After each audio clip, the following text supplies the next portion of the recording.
Yo, what's up people, welcome back to another video. Today we're going to be doing my Premier League predictions for this new season, which starts, I think it's next week. What I've done is I've put every club and then I've written a little explanation for why I think that club should be at that position in the league.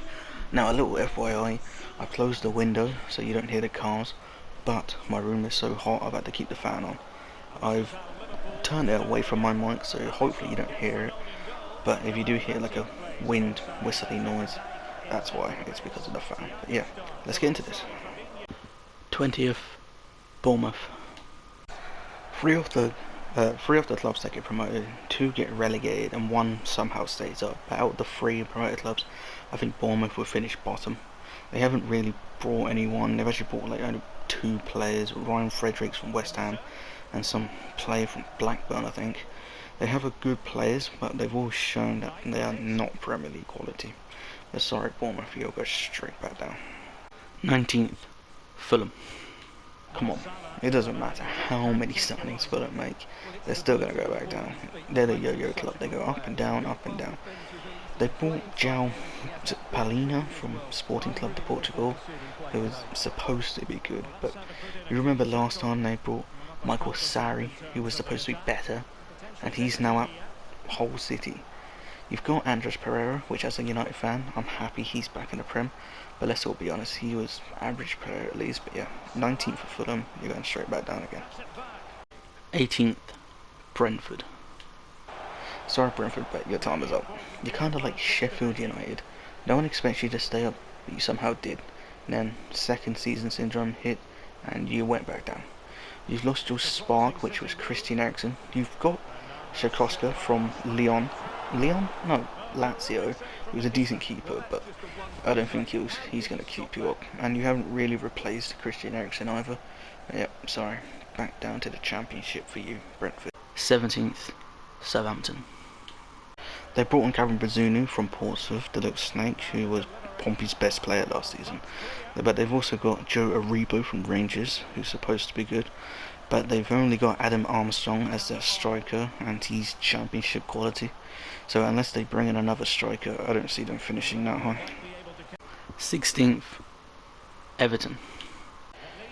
They've made some decent transfers. Their team is good, but for me it's losing Richarlison. He was their main source of goals, and if Dominic Calvert-Lewin can stop doing girl photo shoots and start scoring goals again, then I think they'll be fine, but I'm not too keen on Frank Lampard. 15th, Nottingham Forest. As I said earlier, three of the promoted clubs stay up and then two go down, but I think Forest will be the club to stay up. They've done well in the window so far, bringing in Dean Henderson and Jesse Lingard from United. Henderson we've seen as a good keeper. Remember him at Sheffield United? He is one of the best in that season. Lingard is also a proven goal scorer for Man United and West Ham, so I think he can get them a couple of goals and a couple of assists. Hennessy is a good backup goalkeeper, and they've also got Omar Richards from Bayern. From what I know on FIFA, he's good, and what people are saying, he's got loads of potential. I don't know much about Taiwo Aroni and Musa Nikante, sorry for my terrible pronunciations, both from the Bundesliga, but from what I've seen of other people talking about them, they're supposed to have good potential. You've also got Nico Williams from Fulham last season. He's not going to do much, but yeah, I think Nottingham Forest will stay up, and they're also looking at the club to do a career mode on FIFA next season. You know me, I'm a career mode guy. 14th, Leeds United.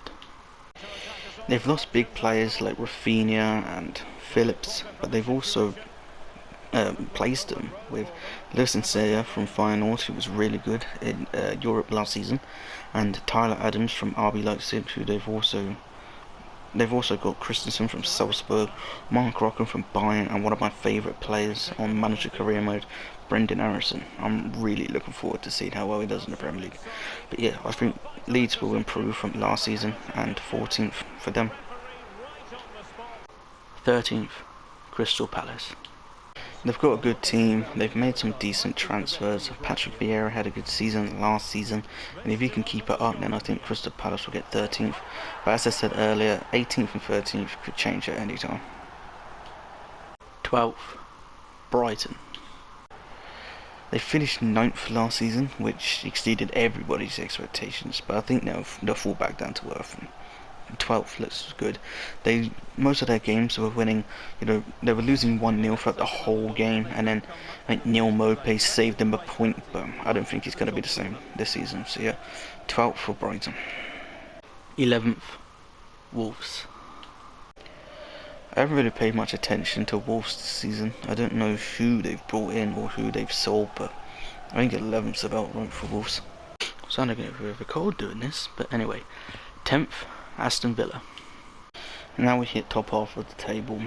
Aston Villa 10th. They brought in loads of good players so far. Diego Carlos from Sevilla.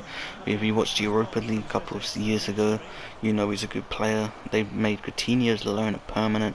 They did well last season. He did well last season, obviously. They brought Abubakar Kamara from Sevilla. He's a good young defensive midfielder. They've also got Robert Olsen, but he's a second choice keeper, so we probably won't see much of him. But I have a feeling that they're going to become the new Everton. Bring in loads of good players, but they weren't good as people are expecting. But I think mid-table is probably the only place. I can't put them lower. If they finish lower, it's a poor season for Gerrard. 9th, Saudi Arabia. Newcastle. They're starting to build a really good team, but I still think they've got a couple of positions here and there that aren't very good. I know they've got January transfer window, so they're probably going to bring in loads of good players there. But I have a good feeling that Newcastle might do well this season. I'm going to put them 9th, but who knows. 8th, Leicester City. It was hard to place both Newcastle and Leicester. Originally I had Newcastle 8th, but I'm pretty sure Leicester are the only team in the league that haven't made a single transfer this season. But they've already got a good squad already, so I don't know. I'll keep it the way it is now, but I think Newcastle might jump them. Maybe even Aston Villa, but we'll have to wait and see. Conference League spot, West Ham.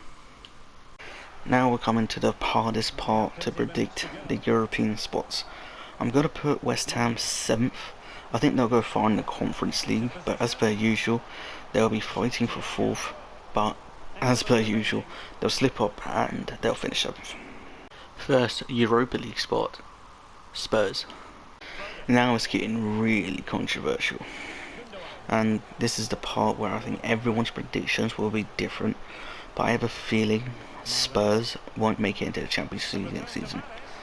They've got a good squad all round, but they've made some decent transfers like Perisic, Richarlison, Bissouma, which is good, but did they really need Bissouma? I don't know. Perisic is good, but he's in his late 30s, and with the pace of the Premier League, I don't know if he'll do well, and I don't really like Richarlison. Where is he going to play? Right wing? Who knows, but 6th for Spurs. Second and last Europa League spot, Arsenal. I'm sorry Arsenal fans, I know you've had a good pre-season, and you've made some good transfers like Gabriel Jesus, Zinchenko, Vieira, but I still don't think you'll get Champions League. I know you were struggling with that striker spot, and Jesus is doing really well, but I don't know. It'll be close between Spurs, Chelsea and United, but I still don't think you'll get Champions League football. I think it'll be really close, but you'll be the one to slip up as well. First Champions League spot, Manchester United. Biased as a United fan, I would love United to finish a Champions League spot. I might even say jump Chelsea. Eriksen, Michaela and Martinez are the players we brought in. We still need a good defensive midfielder, and if we get one of them, I think we should comfortably get 4th. And if Ronaldo stays, it will look it's looking very unlikely that Ronaldo will stay. But to be honest, no other club want him, so he might just stay for that last season. But we'll have to wait and see. But I'll stick with 4th for now. Third, Chelsea. You sold both your CBs, or your centre-backs. Yes, you bought in Koulibaly from Napoli, but if you also lose Azpilicueta, which is looking like you will, but who knows, then you will definitely struggle. You have not got a proven goal scorer, You've lost, yeah, as you see, you've lost Lukaku to Inter. You've got Werner, but he's allergic to scoring goals. You've got Sterling, but he's more of a winger than a striker. But I don't know. You'll still get Champions League, but I don't think you'll finish third. But we'll have to wait and see. Second, Liverpool. Darwin Núñez looks like he's going to be pretty good this season. From watching the Community Shield, I'd like to say the same with Carvalho, but I still think Man City will win. First, Manchester City. Yep, I think Man City will win the Premier League again. Boring, I know. Last season they needed the striker, and now they've got one of the best in Haaland. I personally think he will challenge. I don't think he'll challenge the top scorer actually. He will still bag about 15, 18 goals this season. They haven't lost anyone big. Fernandinho, no, not really. Maybe Sterling, but they've got good depth, so I don't think it will make that much big of a deal. They've also brought Calvin Phillips. Is it Calvin Phillips? But Phillips from Leeds. But let's be honest, he's pretty much going to be a bench warmer. So yeah, they'll lose the Champions League, but they'll win the Premier League. So there we go, guys. That is my Premier League prediction for the 2022-23 season. Tell me in the comments who you agree with, who you don't disagree with. I know the top four is a bit weird, but it's so hard to predict the top four. Maybe like top three, yes, but fourth, fifth, and sixth, and sometimes even seventh is just it's so hard to predict. Personally, I'm still a bit confused. I'm still a bit meh with Leicester and Newcastle, but we'll have to wait and see. Maybe even Aston Villa could jump both of them, but we'll have to wait and see. Yeah, so hope you guys enjoyed this. Remember to leave a like and subscribe, and I'll see you later.